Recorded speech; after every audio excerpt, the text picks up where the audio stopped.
Being compliant is just straightforward. Being maliciously compliant? Well, that's another story. Welcome to this episode of Malicious Compliance. Our first one is from Honest Star 7348. I worked for a company with great pay and benefits, one of which was vacation days. I worked there for years without any performance or attendance issues. I was also an employee who would not work overtime. I give 100% while I'm there. That's all I have to offer. Other than that, no issues. Each year I'd pre-planned my vacation days. We had to put our days on a calendar for approval, and I wanted to receive my approval before confirming my plans, so I did everything as early as possible. I had no vacation request problems for years and did not hear of any other employees having issues with their vacation time or pay. Then, one year, all of a sudden, after using all but 4 of my vacation days, management said I had no additional paid vacation time. I reviewed our online handbook, gathered my requested and approved time off, and checked my check stubs to verify the paid vacation days I'd taken thus far. I presented everything to management for research. My direct manager said he checked and I didn't have 4 additional vacation days. That wasn't good enough, so I asked him to forward it to his manager. His manager said the same thing. That wasn't good enough. Eventually, my concerns reached the center manager. The center manager called me into a meeting. I again presented my findings, showing I had 4 unused vacation days left. He then began discussing changes to our vacation policy while making eye contact and smiling. He turned his computer around to show me the new handbook they constructed reflecting the new vacation policy. Wait a minute, what?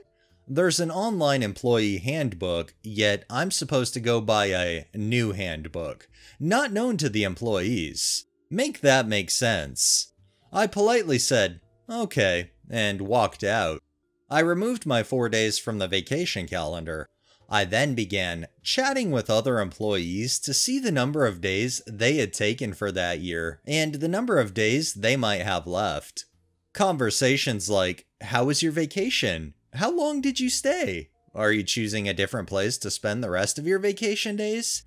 Asking these and related questions allowed me to calculate the number of vacation days they used or had remaining.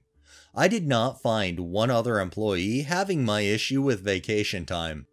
I waited a couple of months and I filed a lawsuit while working there.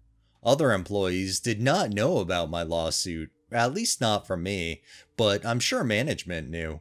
The lawsuit discovery process revealed an email chain.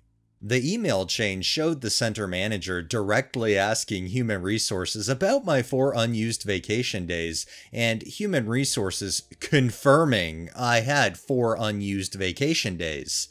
The center manager used a fictitious new handbook to cover his and other management actions, denying my unused vacation time. Shortly after that, we settled, and they paid thousands for 4 unused vacation days. I had to resign, of course, and the center manager and other management lost their positions, retired, or quit. All I wanted was my unused paid vacation time, but what I received was much more.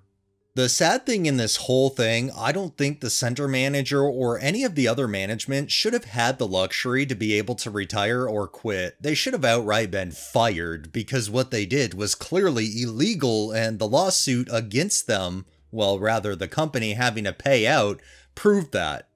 And our final one is by YTYS45. So, I'm Mark, and for the past 5 years, I've been working at this mid-sized tech company. It's been great, or at least it was, until 6 months ago when we got a new HR manager, Susan. Now, Susan is the kind of person who loves rules a bit too much. She came in with this idea to revolutionize the workplace, but all she did was implement a bunch of unnecessary and strict policies. The one that really got under everyone's skin was her new attendance policy. It stated that if anyone was even a minute late more than 3 times in a month, they'd face immediate suspension without pay. No excuses, no exceptions. This was crazy, considering we're all seasoned professionals, not school kids. But Susan was adamant, and the policy was enforced to the letter. Now, I'm not usually very punctual, but life happens, right? Just my luck, I ended up being late 3 times in 1 month. The first was because of a massive traffic jam, the second was due to a power outage that killed my alarm, and the third, well, I overslept. Each time, I was barely 5 minutes late, but Susan didn't care. She slapped me with a suspension notice. I was fuming, but then I remembered something important. Our employee handbook. I'd read that thing cover to cover when I first started, and something about the suspension policy stood out to me. I dug up my copy and found the section I was looking for. The policy stated that suspended employees must leave company premises immediately and are not allowed to engage in any work-related activities during their suspension. A plan started to form in my head. You see, at that time, I was in the middle of a critical project for a major client. It was a huge deal for the company, and I was the lead developer. Without me, the project would grind to a halt.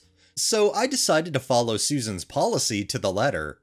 The next day, I walked into Susan's office and handed her the suspension notice, along with a printed copy of the employee handbook suspension policy. I told her, as per the company policy, I will be leaving the premises immediately and will not partake in any work-related activities during my suspension, including the Johnson project. The color drained from her face. "You can't just leave the Johnson project!" she exclaimed. But I just shrugged and said, "Company policy, Susan. I'm sure you wouldn't want me to break the rules." I gathered my things and left the office. The fallout was immediate. The project team was in disarray without me, and the client was getting antsy about the missed deadlines. The CEO himself called me 2 days into my suspension, begging me to come back. I explained that I was merely following company policy, as enforced by Susan.